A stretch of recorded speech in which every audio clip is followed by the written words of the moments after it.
Everyone welcome है आप सभी का आज के एडिटोरियल रीडिंग में। आज का एडिटोरियल है cultural genocide on discovery of hundreds of Graves in Canada. Canada के अंदर सैकड़ों कब्र की खोज पर कल्चरल जीनोसाइड। कल्चरल हम बोलते हैं सांस्कृतिक को, जीनोसाइड होता है लोगों की हत्या करना, लोगों का संहार करना, जिसे हम हिंदी में बोलते हैं नरसंहार।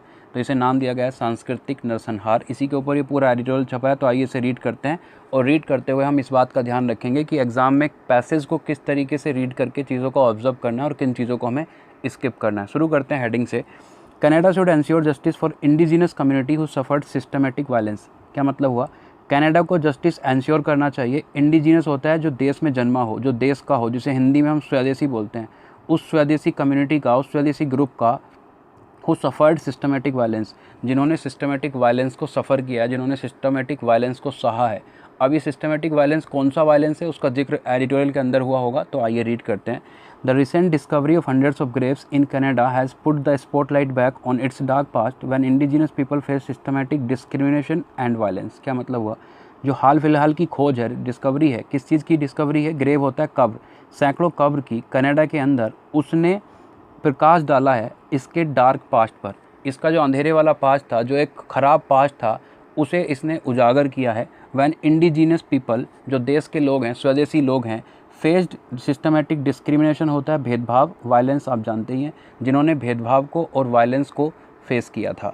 इन June the Cowessess First Nation and indigenous organisation, एक इंडिजीनस ऑर्गेनाइजेशन है, एक स्वदेशी संगठन है जिसका नाम है Cowessess First Nation, found 751 unmarked graves at the site of a formal residential school in Saskatchewan। सास्काचेवन कोई जगह है, उस जगह में इन्होंने एक फॉर्मल रेजिडेंशियल स्कूल की साइट पर 751 अनमार्क्ड कब्र पाई हैं, खोज की है उनकी। This came a month after another indigenous organisation discovered the remains of 215 children at a closed residential school in British Columbia. ये कब हुआ? उसके एक महीने बाद, जब ब्रिटिश कोलंबिया के अंदर एक क्लोज्ड रेसिडेंशियल स्कूल में 215 बच्चे पाए गए थे, उनकी खोज की थी एक दूसरे स्वदेशी संगठन ने। कनाडाज रेसिडेंशियल स्कूल सिस्टम, अब जो कनाडा का रेसिडेंशियल स्कूल सिस्टम है, ये किसके लिए लिखा गया है? इसके लिए। यहाँ 215 जो चिल्ड्रन मिले, वो भी कहाँ मिले? रेसिडेंशियल स्कूल के अंदर। 751 जो अनमार्क ग्रेव्स मिली, कब्र मिली, ये भी कहाँ मिली? रेसिडेंशियल स्कूल में, जो फॉर्मर रेसिडेंशियल स्कूल है। इसके लिए यहाँ लिखा गया है कि कनाडा का जो रेसिडेंशियल स्कूल सिस्टम है, जहाँ ये कब्र पाई जा रही हैं, जहाँ बच्चे मिल रहे हैं, was a telling example of how indigenous people were treated. ये एक टेलिंग एग्जाम्पल है, ये एक ऐसा उदाहरण है जो सब कुछ बयां कर रहा है, बता रहा है कि किस तरीके से जो स्वदेशी लोग थे वो ट्रीट किए गए थे। बिटवीन 1882 एंड 1996, 1882 और 1996 के बाद बीच में, an estimated 1,50,000 children were sent to residential schools. लगभग 1.5 लाख बच्चे, 1.5 लाख चिल्ड्रन रेसिडेंशियल स्कूल्स के लिए भेजे गए थे। That were funded by federal government, जो फंड किए गए थे फेडरल गवर्नमेंट के द्वारा, and run mostly by the Catholic church. और जो रेसिडेंशियल स्कूल्स थे वो ज़्यादातर चलाए जाते थे कैथोलिक चर्च के द्वारा। Most of these students were forcefully taken away from their families. Taken away का मीनिंग मैं एक और एडिटोरियल में आपको बता चुका हूँ, किसी भी चीज़ से दूर ले जाना, किसी भी चीज़ से दूर हो जाना, दूर ले जाना, इज कॉल्ड टेकन अवे, एक फ्रेज़ है। ज़्यादातर बच्चे ज़बरदस्ती, फोर्सफुली, बलपूर्वक उनकी फैमिली से दूर ले जाए गए थे।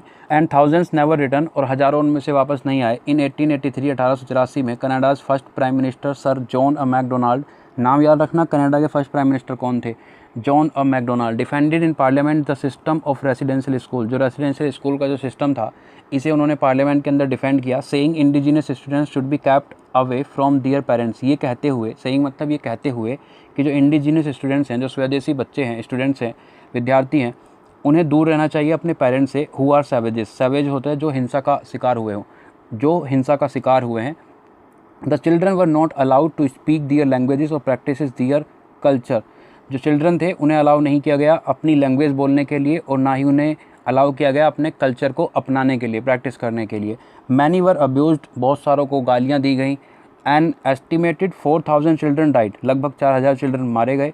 मेनली ड्यू टू टीबी, ज़्यादातर टीबी की वजह से, टीबी एक बीमारी होती है, ट्यूबरकुलोसिस, उसकी वजह से।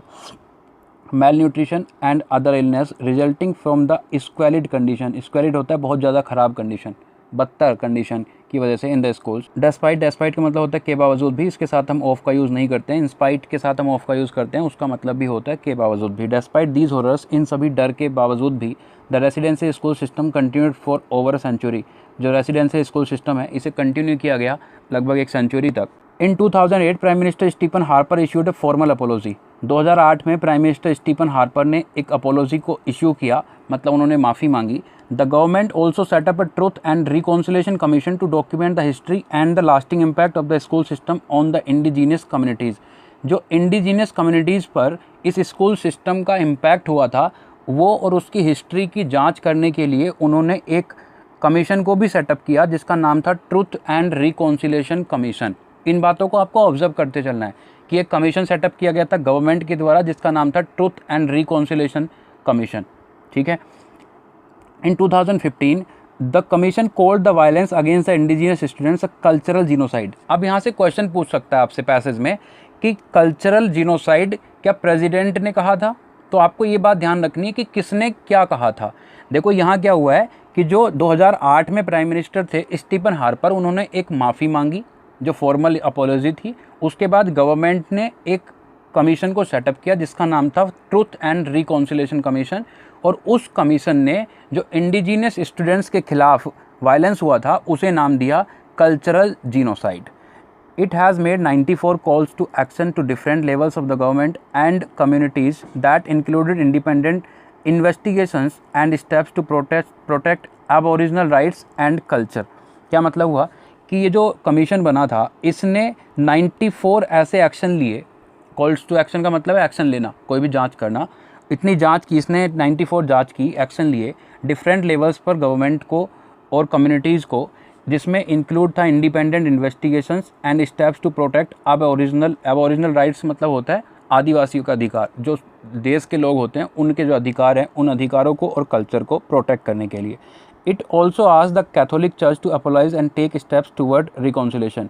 जो कैथोलिक चर्च था, कौन था कैथोलिक चर्च, ये बात आपको ध्यान रखनी है कि जो शुरू में स्कूल चलाए जा रहे थे वो मोस्ट ऑफ कौन रन कर रहा था, ये कैथोलिक चर्च कर रहा था। तो उनसे उन्होंने कहा अपोलोजाइज़ करने के लिए, माफ़ी मांगने के लिए और स्टेप उठाने के लिए टुवर्ड्स रिकॉन्सिलेशन। रिकॉन्सिलेशन मतलब होता है निगोशिएशन, सामंजस्य जिसे हम बोलते हैं, समन्वय जिसे हम बोलते हैं, वो करने के लिए, निगोशिएशन करने के लिए स्टेप उठाए जाएं। उन्होंने ये कहा, किसने कहा, ये उस कमीशन ने कैथोलिक चर्च से। The Vatican is yet to formally apologise for the schools. जो वेटिकन है उसे अभी स्कूल्स के लिए अपोलोजाइज करना है। अब देखो यहाँ से क्वेश्चन पूछ सकता है क्या उसने किया था या नहीं किया था। अब यहाँ कहीं नोट नहीं लिखा है इस सेंटेंस के अंदर, लेकिन यहाँ लिखा है येट टू फॉर्मली अपोलोजाइज। इसका मतलब क्या हुआ कि अभी उसे अपोलोजाइज करना बाकी है, माफ़ी मांगनी बाकी है, उसने माफ़ी मांगी नहीं है। तो यहाँ सेंटेंस का मीनिंग निगेटिव है। कल को यहाँ लिख कर दे दे आपको पैसेज में कि उसने माफ़ी मांगी थी तो आप परेशान हो जाओगे, क्योंकि यहाँ नोट नहीं है, आप कहोगे हाँ मांगी थी, वो तो किसी दूसरी लैंग्वेज में लिख कर आपको देगा, मतलब दूसरे तरीके से लिख कर देगा। Justin Trudeau who came to power in 2015 had promised that addressing the grievances होते हैं शिकायतें of the indigenous communities was a core agenda। core agenda मतलब एक मेन एजेंडा। जो 2015 में पावर में आए जस्टिन ट्रूडो, उन्होंने प्रॉमिस किया कि जो उनकी शिकायतें हैं उन्हें एड्रेस करना, इंडिजीनियस कम्युनिटीज़ की जो शिकायतें हैं उन्हें एड्रेस करना एक मेन एजेंडा था। बट 6 years लेटर, लेकिन 6 साल के बाद इंडिजीनियस ऑर्गेनाइजेशन जो स्वदेशी संगठन थे से कहते हैं the authorities are half hearted मतलब आधे अधूरे मन की हैं, मतलब बोल दिया है काम करने को तैयार नहीं है। The back to back discoveries of unmarked graves strengthen indigenous organisation. जो लगातार ये डिस्कवरीज हो रही हैं अनमार्क्ड ग्रेव्स की, जो कब्र लगातार मिल रही हैं, ये जो स्वदेशी संगठन है उन्हें मजबूत कर रही हैं। Claims that the actual number of the dead is way above the estimates of the commission. मतलब जो एक्चुअल में जो नंबर है मरे हुए लोगों का जो लिखा गया है कागज़ों में वो सही नहीं है, उसके परे भी कुछ और भी है। Mister Trudeau has expressed guilt over the abuse. ये जो सब कुछ हुआ, ये जो कवर मिल रही हैं या जो पिछले टाइम में हुआ है, इस सब के लिए उन्होंने गिल्ट एक्सप्रेस किया, but that is not enough. उन्होंने गिल्ट तो एक्सप्रेस किया लेकिन इससे काम नहीं चलेगा, ये इनफ नहीं है।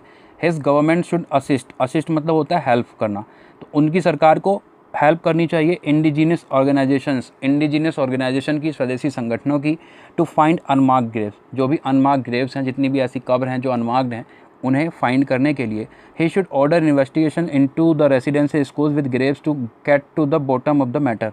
इस मैटर की गहराई तक जाने के लिए उसे इन्वेस्टिगेशन के लिए ऑर्डर देना चाहिए। Mister Trudeau should also accelerate steps to implement all the recommendations of the Reconciliation Commission to ensure reparations are done to country's indigenous community।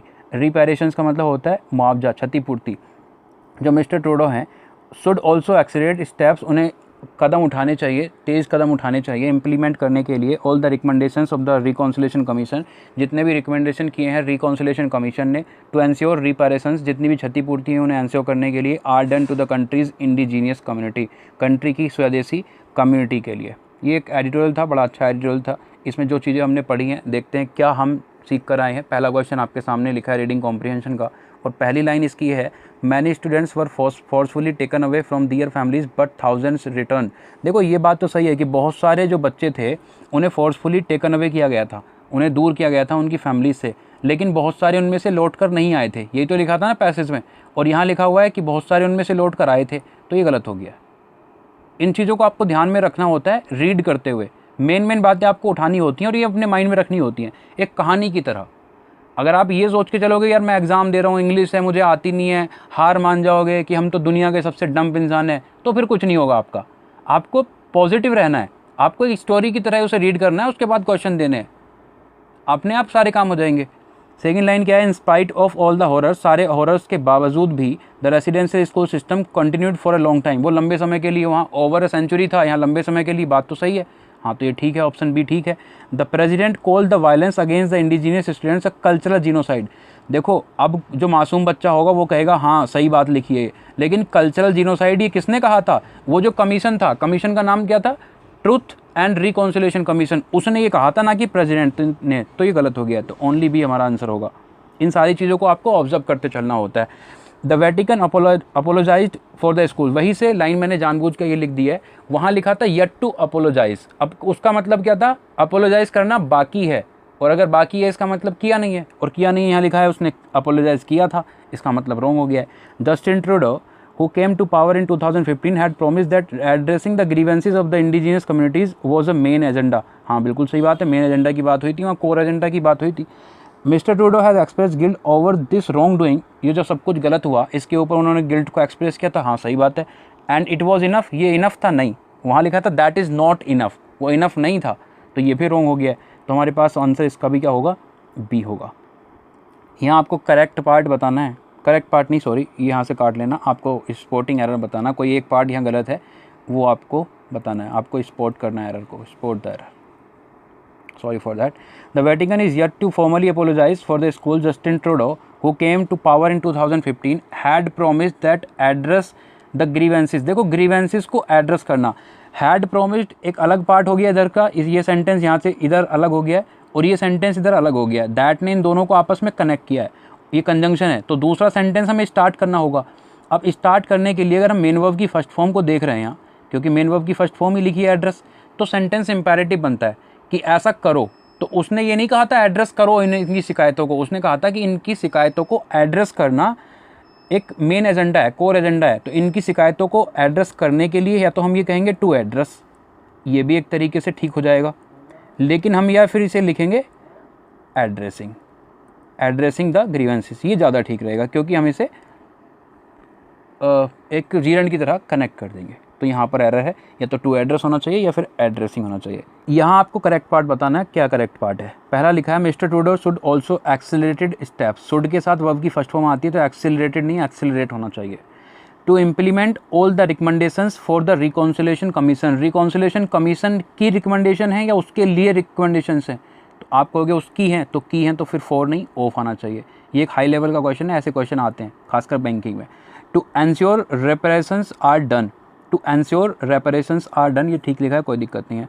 To the country indigenous community, जो indigenous community है वो किसकी है? Country की है, country की है तो फिर यहाँ के लिए हमें कुछ लिखना पड़ेगा ना, या तो हम ऐसे लिखें इसे to the indigenous community of the country, या फिर हम कंट्री में लिखें एपोस्ट्रोफी एस, COUNTRY और एपोस्ट्रोफी एस कंट्रीज। तो यहाँ भी ये एरर है, तो आंसर होगा हमारा ओनली सी।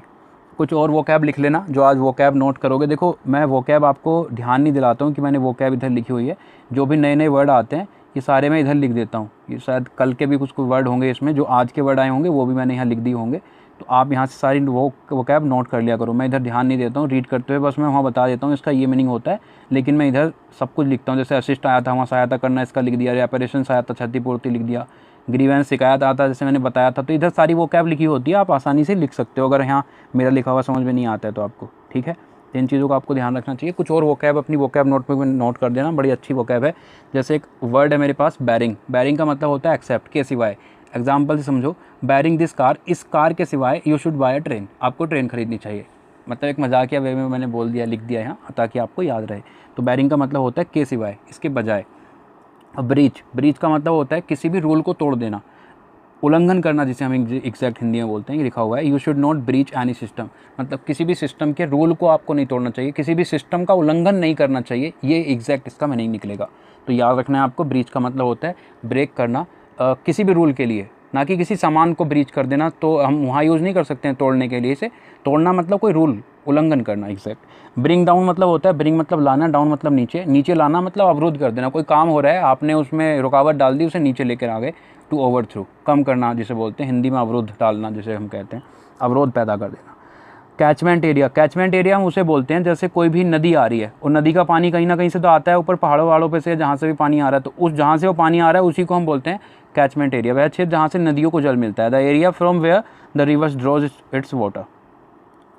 आगे है कमेंडेबल, बड़ा अच्छा वर्ड है कमेंडेबल। प्रेजवर्दी हम इसे बोलते हैं। प्रेजवर्दी मतलब प्रशंसनीय।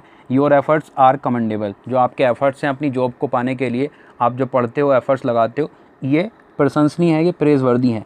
आगे लिखा है come in to being. Come in to being का मतलब होता है अस्तित्व में आना, टू कम इन एग्जिस्टेंस, मतलब कोई भी काम हो रहा है आप उसमें आए। जैसे एग्जाम्पल से समझो, योर हार्ड वर्क, आपकी जो मेहनत है, will come in to being one day, keep it up, आपकी जो मेहनत है ये एक दिन अस्तित्व में आएगी, आपको ये सिलेक्शन दिलाएगी, आपको जॉब दिलाएगी, कीप इट अप, इसे जारी रखो। ठीक है, तो ये 5-6 और वर्ड थे, इन्हें भी अपनी नोटबुक में नोट कर लेना। बाकी 5-6 वोकैब आपको वहाँ से मिली होंगी। चीज़ों को लगातार करते रहो, मैं आपसे यही रिक्वेस्ट करूँगा, लगातार लगे रहोगे ना तो आपका पैसेज भी होगा, आपकी इंग्लिश भी मजबूत होगी, आपका क्लोज टेस्ट भी होगा, आप आसानी से क्वेश्चन को भी कर पाओगे, आप न्यूज़पेपर को भी रीड कर पाओगे। कोई भी पैसेज होगा आप उसे एकदम से रीड करोगे। 15-20 दिन तक आप ये बिना सोचे कि यार हमसे होगा या नहीं होगा, मतलब अपने दिमाग में से ये कन्फ्यूजिंग वाला जो पॉइंट है, नेगेटिव पॉइंट्स जितने भी हैं, सबको निकाल के एक बार अपने आप को ये सोचो हम कर सकते हैं, और फिर करके देखो, आसान हो जाएगा सारा काम। ट्रस्ट करो, अपने आप पर ट्रस्ट करो।